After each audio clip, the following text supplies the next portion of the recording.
ستارے زمین پہ دھڑام دھڑام کر کے گریں گے. وَإِذَا الْأَرْضُ مُدَّتْ زمین بوریے کی طرح سے لپیٹ دی جائے گی. وَإِذَا الْجِبَالُ سُيِّرَتْ یہ بڑے بڑے پہاڑ ہوا میں کپاس کی طرح اڑتے پھریں گے. تمام کے تمام علامات قرآن کریم بتا رہا ہے. اور آج مسلمان ہے، میں خود ہوں، آپ ہیں، میں قسم کھاتا ہوں کہ ہمیں خدا کے کلام پہ یقین کوئی نہیں. اگر یقین ہو پھر یہ غفلت. صحابی مدنی کریم صلی اللہ تعالی علیہ وسلم کا ساری رات کروٹیں بدلتا ہے. صبح ہوئی بیٹی نے پوچھ لیا، ابا جان میں ساری رات دیکھتی رہی، آپ کو نیند نہیں آئی، کیا کوئی تکلیف ہے؟ دیکھنے والی بیٹی کے بھی قربان جاؤں، بے چین ہونے والے ابا کے بھی قربان جاؤں. آخر بیٹی بھی جاگ رہی ہوگی تبھی تو دیکھا ہوگا. کہنے لگے ابا میں نے ساری رات کروٹیں بدلتے دیکھا، کیا بات ہے، آج نیند کیوں نہیں آئی؟ فرمایا لختے جگر او نور نظر، او میری بیٹی کل قرآن کریم کی ایک آیت سن کے آیا ہوں، ثم لم یتوبوا فلہم عذاب جہنم ولہم عذاب الحریق.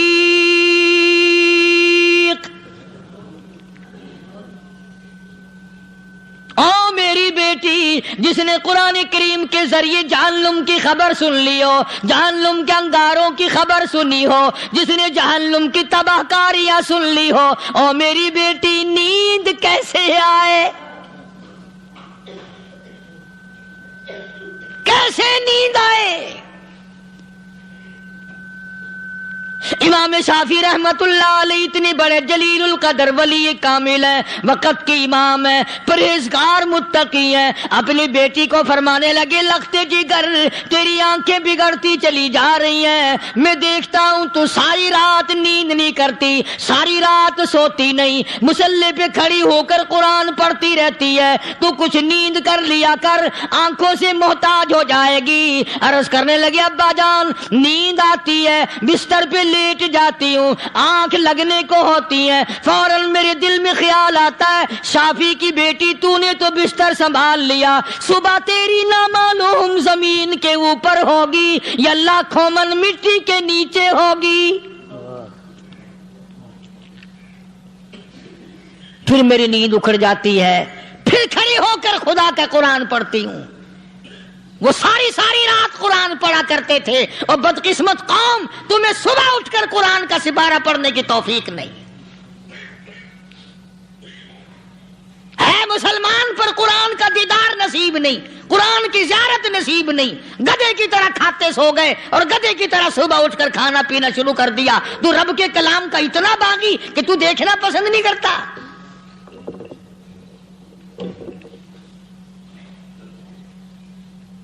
اور دنیا کی چیز اگر گھر میں نہ ہو، ٹھنڈے ٹھنڈے سانس مارتے ہیں عورتیں بھی، ہاں جی اپنی زمین کوئی نہیں نا، اپنی ہاں جی مکان اچھا اپنے پاس کوئی نہیں، فلاں چیز اپنے پاس کوئی نہیں. کبھی کسی نے ٹھنڈا سانس مارا کہ ہم 10 آدمی ہیں گھر کے، ایک آدمی بھی قرآن پڑھنے والا نہیں، ہم سارے کے سارے پتہ نہیں کیسے اکٹھے ہو رہے ہیں. اگر دل میں عظمت ہو، ڈاکٹر ہو، افسر ہو، وزیر ہو، آخر ہے تو انسان، ہے مسلمان، ہے مدنی کریم صلی اللہ علیہ وسلم کا امتی، پھر قرآن سے اتنا دور کیوں ہے؟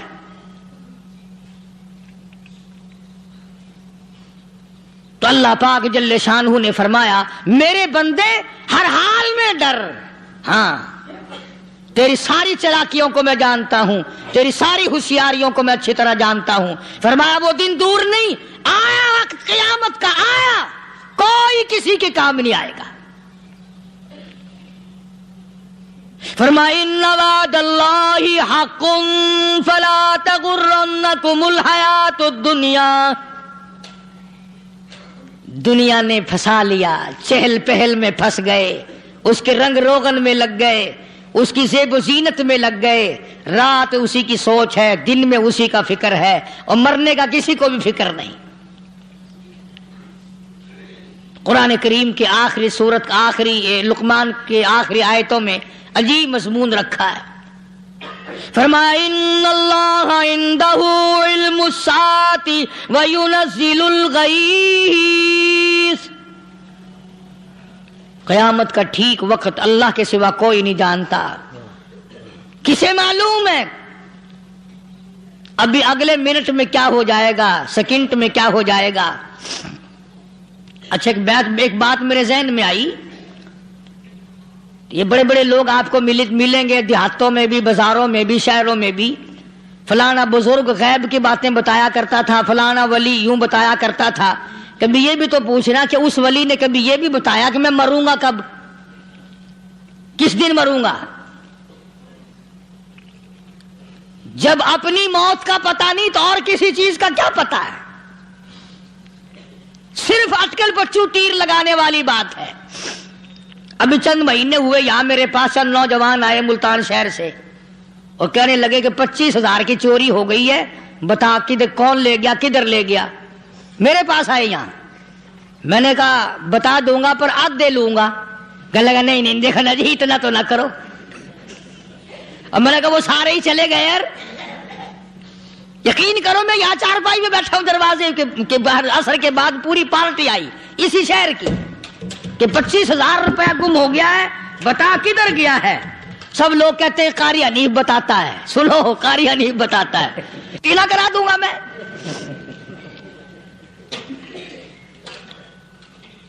جتنا میں نے انکار کیا میرے سر ہوتے چلے گئے۔ اخیر میں نے بکواس کر دی، میں نے کہا اچھا بتاؤں گا پھر آدھے لوں گا۔ کہنے لگے نہیں تماشا دیکھا، یعنی اندازہ لگاؤ کہ ہم شہر سے سن کر آئے ہیں کہ قاری حنیف چوریاں بتاتا ہے۔ اللہ غنی، کس کو معلوم ہے کہ ابھی کیا ہو جائے گا؟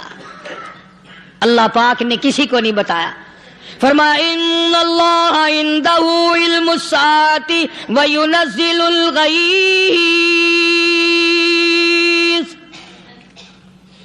قیامت کا ٹھیک وقت کسی کو معلوم نہیں، بارش کا کوئی پتہ نہیں کب ہوگی، کتنی ہوگی۔ تم ابھی کہہ رہے ہوگے کہ جی محکمہ موسمیات والوں کو پتہ چلتا ہے۔ ان 3 مہینے میں یہ محکمہ موسمیات والے کئی دفعہ کہہ چکے ہیں کہ بندہ باندی ہوگی، مگر کچھ بھی نہیں ہوا۔ بلکہ جتنے یہ زیادہ بتلاوے نا اتنا ہی موسم خراب ہوتا چلا جاوے۔ پچھلے سال انہوں نے روئی کی گانٹھوں کی گنتی بتائی کہ اتنی کپاس پیدا ہوگی ملک میں، اتنی روئی کی گانٹھ بنے گی، اتنی باہر بھیجیں گے اور اتنی اپنے گھر رکھیں گے۔ ذرا پوچھو تو صحیح ذمہ داروں سے سر کھجاتے پھرے کہ کھاد کے پیسے بھی واپس نہیں ہوئے۔ بھلے کسی کو کیا پتا کہ ابھی کیا تھا اور ابھی کیا ہو جائے گا، کل کیا ہوگا، پرسوں کیا، ایک اللہ کی ذات جانتی ہے۔ فرمایا وَيُنَزِّلُ الْغَيْثَ، کوئی نہیں جانتا بارش کب ہوگی، کتنی ہوگی، کہاں تک ہوگی، کس قدر ہوگی، کس طرح میں ہوگی، کہاں نہیں ہوگی۔ وَيَعْلَمُ مَا فِي الْأَرْحَامِ، کوئی نہیں جانتا عورت کے پیٹ میں کیا ہے، لڑکا ہے کہ لڑکی۔ باپ کو پتہ نہیں، ماں کو پتہ نہیں، دادی کو پتہ نہیں، نانی کو پتہ نہیں۔ یوں کہ کسی کو پتہ ہو یا نہ ہو، حضرت صاحب کو پتہ لگ جاتا ہے۔ حضرت صاحب کو کیوں؟ حضرت صاحب ٹھڈ دے اندر وڑدا ہوندا ہے۔ تماشا دیکھ، کوئی کسی کو پتہ نہیں چلتا، اور خدا نے اپنی خدائی کسی کو تقسیم کر کے دینی نہیں۔ لم یلد ولم یولد، نہ میرے ماں باپ، نہ میں کسی کا باپ، نہ میری اولاد، نہ میں کسی کی اولاد۔ اللہ الصمد، بے نیاز، بے مثال ہوں، ہمیشہ سے ہوں اور ہمیشہ رہوں گا۔ سام میرے میرے محتاج ہو، میرے دروازے کے گداگر ہو، میرے دروازے کے فقیر ہو، میرے دروازے کے دستے نگر ہو، آؤ مانگو کھاؤ، موت آئے مر جاؤ، اگر اکڑو گے فرمایا پھر میں نے بڑی بڑی سزائیں دی ہیں لوگوں کو۔ ہاں ہاں، میں تو توبہ بھی منہ سے نہیں نکلنے دیتا، کلمہ تو کلمہ ہائے نہیں کرنے دیتا میں، جب میں موت کا پیغام دوں یکدم دل کی حرکت بند ہو جاتی ہے، ہائے بھی نہیں، اوئی بھی نہیں، اف بھی نہیں، کچھ بھی نہیں۔ فرمایا وَيَعْلَمُ مَا فِي الْأَرْحَامِ، کسی کو پتہ نہیں عورت کے پیٹ میں کیا چیز ہے۔ دیکھو نا، جس نے 9 مہینے بچہ پیٹ میں رکھا، جب بچہ پیدا ہوتا ہے نا خود ماں بھی کان لگاتی ہے، بتائیں گی لڑکا ہے کہ لڑکی ہے، بےتابی سے انتظار کرتی ہے، بڑی بے قراری سے انتظار کرتی ہے عورت کہ یہ دائی بول لے، کوئی اور پاس والی بول لے، کوئی اور چھوٹی بڑی گھر کی عورت بول کے بتائے کہ لڑکا ہے کہ لڑکی ہے۔ اور جس نے 9 مہینے پیٹ میں رکھا، جب اس کو پتہ نہیں تو پرلی طرف بیٹھے ہوئے حضرت صاحب کو پتہ کیسے چل گیا؟ وَيَعْلَمُ مَا فِي الْأَرْحَامِ، زیادہ سے زیادہ تمہیں یہ کہیں گے جی فلاں بزرگ نے دعا کی تھی اللہ میاں لڑکا دے گا، لڑکا ہو گیا، ٹھیک ہے، دعا تو بھی مانگ، بزرگ بھی مانگے، پیر بھی مانگے، فقیر بھی مانگے، عالم بھی مانگے، ماں بھی مانگے، باپ بھی مانگے، خاندان سارے مانگو، بات یہ ہے مانگو تو سارے، پر یوں کہو دینے والا وہ ایک ہے بس، یہ ہے اصل بات، اور مانگنے کی تو کوئی کسی کی وہ نہیں۔ امام الانبیاء محبوب کبریا حضرت محمد مصطفیٰ صلی اللہ تعالی علیہ وسلم سیدہ عائشہ صدیقہ رضی اللہ تعالیٰ عنہ فرماتی ہیں میں سوئی ہوئی تھی، اچانک میری آنکھ کھلی، میں نے کالی کملی والے کو سجدے میں دیکھا، رو رہے ہیں، دعائیں مانگ رہے ہیں، رو رہے ہیں۔ حضرت عائشہ فرماتی ہیں اللہ اکبر، فرماتی ہیں اتنے روئے سرکار مدینہ صلی اللہ علیہ وسلم، سانس رک گیا، سانس گھٹ گیا آپ کا۔ حضرت عائشہ فرماتی ہیں میں اپنا جگر پکڑ کے بیٹھ گئی، کہیں آج بیوہ تو نہیں ہو جاؤں گی۔ نبی نے اتنا مانگا، اتنا مانگا، اتنا مانگا، اس کائنات میں مانگنے والا کوئی آیا ہی نہیں، ہر آن مانگا، ہر لمحہ مانگا، ہر گھڑی مانگا، اور اتنا مانگا۔ میری بات لکھ کے لے جاؤ انشاءاللہ، کچی پکی بات نہیں۔ سیدہ عائشہ صدیقہ رضی اللہ تعالیٰ عنہ گواہ ہے، سیدہ فاطمہ الزہرا رضی اللہ تعالیٰ عنہ گواہ ہے، نبی کی گھر والی گواہ، نبی کی لخت جگر نوری نظر فاطمہ الزہرا گواہ، فرماتی ہیں حضور کریم صلی اللہ علیہ وسلم کا جب آخری وقت آیا، آواز بالکل ختم ہو گئی، آواز بالکل پست ہو گئی، پھر بھی لب حرکت کرتے تھے، لب حرکت کرتے تھے، دونوں کی دونوں فرماتی ہیں ہم نے کان لگایا، آواز تھی ربی حبلی امتی، ربی حبلی امتی، اور میرے مولا میری امت کو معاف کر دے۔ اور خدا کی قسم کالی کملی والے نے آخری سانس تک مانگا ہی مانگا۔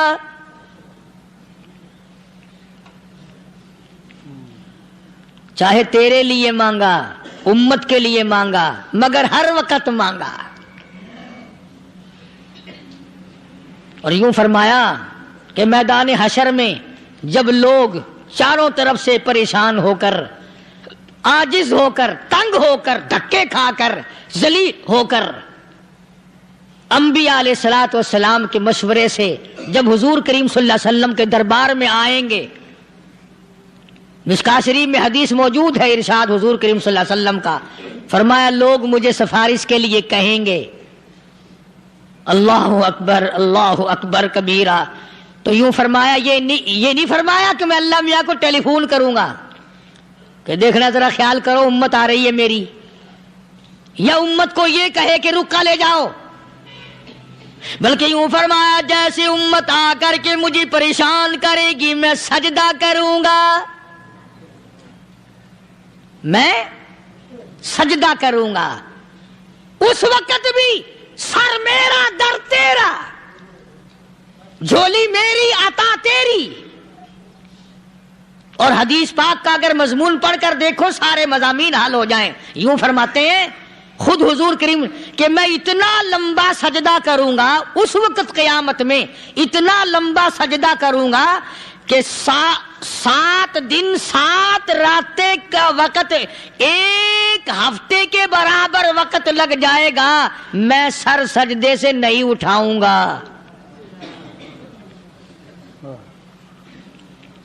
اتنا لمبا سجدہ کروں گا کہ 1 ہفتے کی مقدار وقت لگ جائے گا۔ یہ مقدار کیوں فرمایا؟ قیامت کا دن ہے نا، دن ڈھلنا نہیں، چھپنا نہیں، رات آنی ہی نہیں، رات تو ہے ہی نہیں نا، اس لیے فرمایا 1 ہفتے کی مقدار دن لگ جائے گا، وقت ختم ہو جائے گا پورا ہفتے کے برابر۔ اس کے بعد اللہ پاک مجھے فرمائیں گے ارفع راسک یا محمد صلی اللہ علیہ وسلم، میرے محبوب سر اٹھاؤ، سل مانگو توتا دوں گا، مانگو دیا جائے گا، سوف یعطیک ربک فترضی، تیرا رب تجھے راضی کر دے گا۔ صحابہ کرام رضوان اللہ تعالی علیہ مجمعین نے عرض کر دیا یا رسول اللہ صلی اللہ علیہ وسلم آپ کس وقت راضی ہوں گے؟ کتنے لوگ جنت میں چلے جائیں گے، دوزخ میں چلے جائیں گے، آپ کس وقت راضی ہوں گے؟ خدا کی قسم اس محسن کائنات کا کیا کہنا کالی کملی والے نے جو ہم پر مہربانی فرمائی، یوں فرمایا جب تک ایک امتی کلمہ پڑھنے والے کا ہاتھ پکڑ کر جنت میں نہ لے جاؤں میں محمد الرسول اللہ کو چین نہیں آئے گی، ایک کو لے جاؤں گا اور چین نہیں آئے گا مجھے اس وقت بھی۔ تو عرض یہ کر رہا تھا کہ قرآن کریم نے اور تمام چیزوں میں عقیدے کا سدھار کہ عقیدہ بناؤ، یہ جو عقیدہ ہے نا اس کی حیثیت ایسی ہے جیسے پہلی اینٹ عمارت کی، اگر اینٹ ٹیڑھی ہو گئی تو ساری عمارت ٹیڑھی ہو جائے گی، اگر عقیدہ صحیح نہیں تو سارے اعمال ٹیڑھے ہو جائیں گے، اور اگر عقیدہ صحیح ہے تو اعمال بھی اور تمام افعال بھی اخلاق بھی تمام کی بنیاد جو ہے وہ صحیح رہے گی اور اچھی توفیق ہوگی۔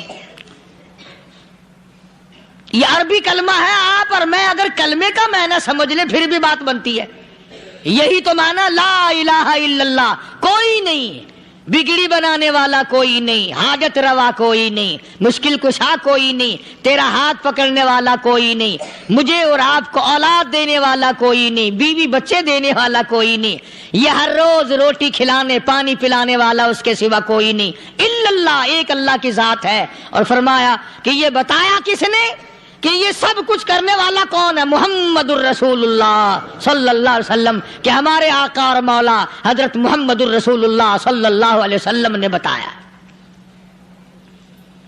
تو قرآن کریم کی ان آیتوں نے وضاحت کر دی وما تدری نفس ماذا تکسب غدا، کسی کو پتہ نہیں کل کیا ہو جائے گا، صبح کو کیا ہو جائے گا، شام کو کیا ہو جائے گا۔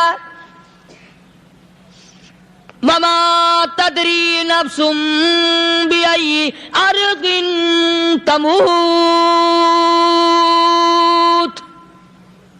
کوئی نہیں جانتا موت کس جگہ پہ آئے گی۔ کسے معلوم ہے کہ میری قبر کہاں بنے گی؟ کوئی نہیں جانتا میرے اس بدن کو جانور کھا جائیں گے، کسی کو علم نہیں ہے کہ قبر کا گڑھا ملے گا کہ نہ ملے گا، کفن ملے گا کہ نہ ملے گا، نماز جنازہ نصیب ہوگی کہ نہ ہوگی، غسل نصیب ہوگا کہ نہ ہوگا، کوئی نہیں جانتا۔ کلمہ پڑھتے موت آئے گی یا کنجری کے گانے سنتے گاتے موت آئے گی؟ کس کو علم ہے کہ آخری کلام جو دنیا میں ہوگا وہ درود پاک ہوگا یا قرآن کریم ہوگا یا دعا ہوگی یا استغفار ہوگا، اور یا گالی منہ سے نکلے گی، دم نکل جائے گا؟ کسے معلوم ہے؟ اس لیے فرمایا وما تدری نفس بأي أرض تموت، کوئی نہیں جانتا موت صبح آئے گی یا شام آئے گی، بیوی بچوں کے سامنے آئے گی یا اسپتال میں کوئی پاس ہوگا بھی یا کہ نہیں جس وقت موت آئے گی کسے معلوم؟ سجدے میں آئے گی یا کنجری کی گود میں آئے گی کیا پتا؟ فلم میں آئے گی یا مسجد میں آئے گی؟ پچھلے دنوں ایک جگہ ایک آدمی نے صبح کی اذان دی، بڑی اچھی اذان دیا کرتا تھا، اللہ کا نام بلند کیا، زمین پہ بیٹھا اور ختم۔ فجر کی اذان دی، جو سنے انہوں نے کہا یار ابھی تو اذان دی تھی، بس اللہ کی طرف لوگوں کو بلایا اور خود دنیا سے رخصت ہو گیا۔ ہاں کسی کی موت یوں بھی آیا کرتی ہے، کسی کی سجدے میں آ جاتی ہے، کسی کی مراقبے میں آ جاتی ہے۔ اللہ اکبر۔ کسی کی نماز میں آئے، اللہ کی طرف دھیان لگے ایسا لگے کہ لگی جائے وہ چلا ہی جائے۔ ہمارے استاد محترم مولانا عبد الخالق صاحب رحمۃ اللہ علیہ یا کبیر والے میں تھے، بہت بڑے عالم، جید عالم، سمندر تھے علم کے۔ بس صبح کی نماز کے بعد مراقبے میں بیٹھے، اللہ اللہ کر رہے ہیں، بس جیسے اتحیات میں بیٹھتے ہیں نا اسی طریقے سے بیٹھے تھے۔ دن چڑھ گیا، بھتیجے نے آ کر کے کہا حضرت ناشتہ تیار ہے، جواب کوئی نہیں۔ پھر کچھ دیر کے بعد آیا کہ حضرت ناشتہ تیار ہے، جواب کوئی نہیں۔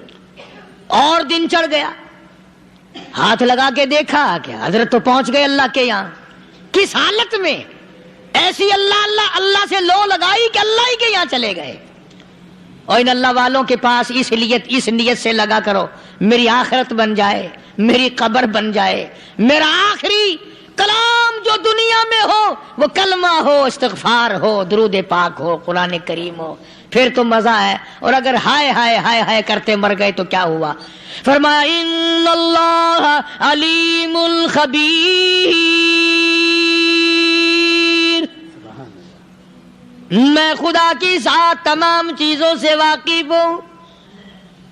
مجھے تو پتا ہے نا، تیرے ایک ایک سانس کا پتا ہے، تیری رگ کے ایک ایک خون کے قطرے کا مجھے پتا ہے۔ اسی لیے کہا کرتا ہوں کہ عادت ڈال لو درود شریف پڑھتے ہوئے چلنے پھرنے کی، کلمہ کلام پڑھتے ہوئے چلنے پھرنے کی، استغفار کرتے ہوئے چلنے پھرنے کی۔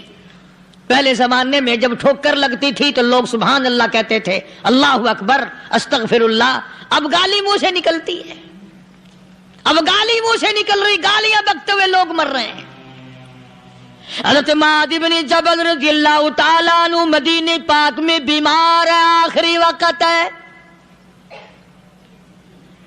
صحابہ کی ایسی ایسی موت آیا کرتی تھی، چاروں طرف جتنے گھر والے بیٹھے ہیں، اماں بھی، بیٹی بھی، گھر والی بھی، بہن بھی، بھائی بند بھی، قبیلہ بھی، خاندان بھی، مدینہ شہر ہے، کالی کملی والے کا شہر ہے، حضرت معاذ بن جبل کا آخری وقت ہے۔ چاروں طرف بیٹھنے والے بھی تلاوت کر رہے ہیں قرآن کریم کی، خود معاذ بن جبل بھی تلاوت فرما رہے ہیں۔ اچانک حضرت معاذ رضی اللہ تعالیٰ عنہ رونے لگے، روئے حضرت معاذ۔ یہ وہ جوان ہے جس کو رخصت فرمانے کے لیے یمن کا گورنر بنا کر کے بھیجا حضور صلی اللہ علیہ وسلم نے۔ حضور صلی اللہ علیہ وسلم اس کو روانہ فرمانے کے لیے کئی میل پیدل تشریف لے گئے۔ ہاں حضور کے صحابہ۔ تو معاذ بن جبل جب رونے لگے تو گھر والوں نے پوچھا کیوں؟ کوئی بیٹھا ہوگا نا، کہنے لگا ڈر گئے، موت سے ڈر رہے ہو، موت سے ڈر کے رو رہے ہو؟ حضرت معاذ کہنے لگے نہیں، موت سے کیا ڈرنا، میں کیوں ڈروں موت سے، اس نے تو آنا ہی آنا ہے، میں نہیں ڈرتا۔ انہوں نے کہا پھر رویا کیوں رو رہے ہو؟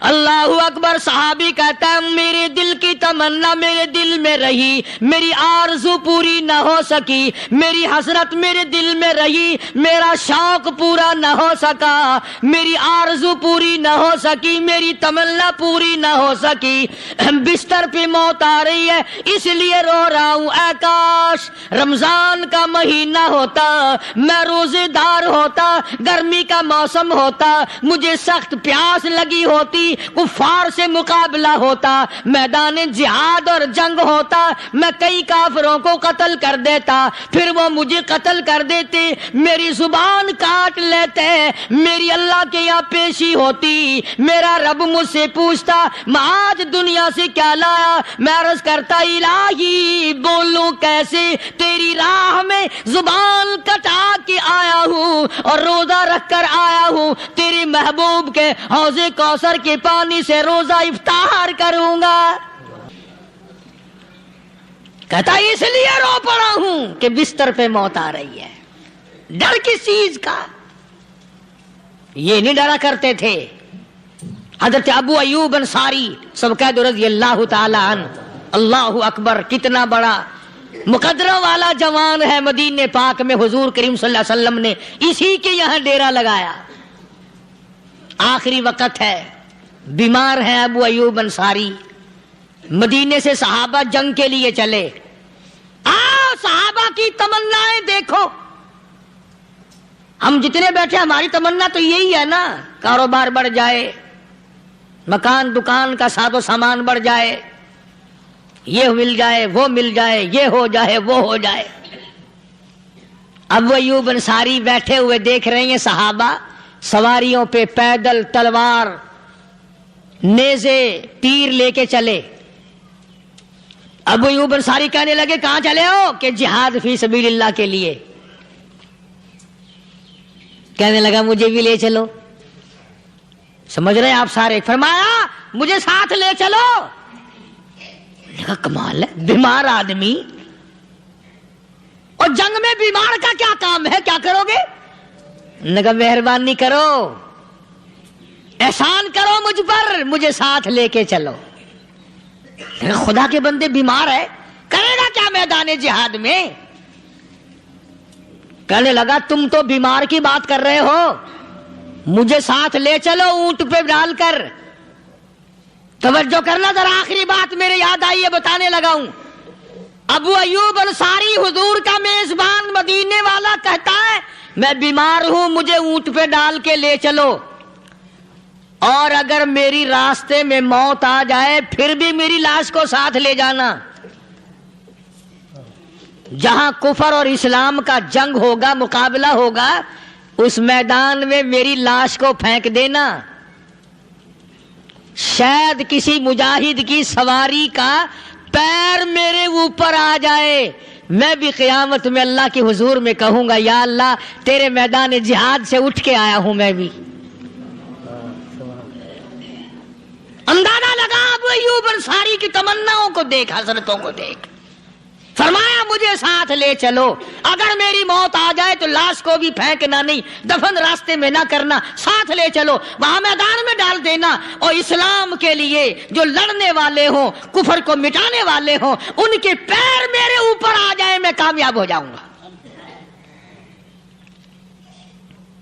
ایک تم ہو جو مسجد میں جھاڑو دینے سے بھی آر کرتے ہو, صف بچھانے میں بھی تمہیں شرم آتی ہے, صف اکٹھا کرنے میں بھی تمہیں شرم آتی ہے, ادھر ادھر کوئی چیز کرنے میں تمہیں کیا معلوم ہے جس وقت قیامت کے دن ان شاہی درباروں کے خادموں کو انعام ملے گا نا, پھر ٹکرے مارو گے, او ہو لو بھائی کمال ہو گیا, ہم تو یوں ہی رہ گئے. تو آج توفیق نہیں رہی, اللہ سے مانگ, سوتے بھی مانگ, جاگتے بھی مانگ, ہر وقت مانگ, وہی تیری میری جھولی بھرے گا, اسی کی عطا اور بندہ نوازی سے ہم سب کا کام چلے گا. فرمایا ان اللہ علیم خبیر, میں تمہاری ضروریات کو بھی جانتا ہوں, ہر چیز کا مجھے پتا ہے. اللہ مجھے اور آپ کو عمل کی توفیق عطا فرمائے. اللہ پاک اپنے فضل و کرم سے ہم سب کو اپنے بندے بنا لے, عقائد اور اعمال کی درستی فرما دے, مرتے وقت ایمان کی دولت عطا فرمائے. وآخر دعوانا الحمدللہ رب العالمین. دوستو, امید کرتا ہوں کہ آپ حضرات نے اس بیان کو پورا سنا ہوگا. بیان کیسا لگا کمنٹ میں ضرور بتانا, اور اپنے دوستوں اور رشتہ داروں کو شیئر ضرور کرنا. اللہ تعالی ہم سب کو اس بیان پر عمل کرنے کی توفیق عطا فرمائے. تو دوستو پھر ملتے ہیں اگلی ویڈیو میں, جب تک اپنا خیال رکھیے, ہمیں دعاؤں میں یاد رکھیے. السلام علیکم ورحمۃ اللہ وبرکاتہ.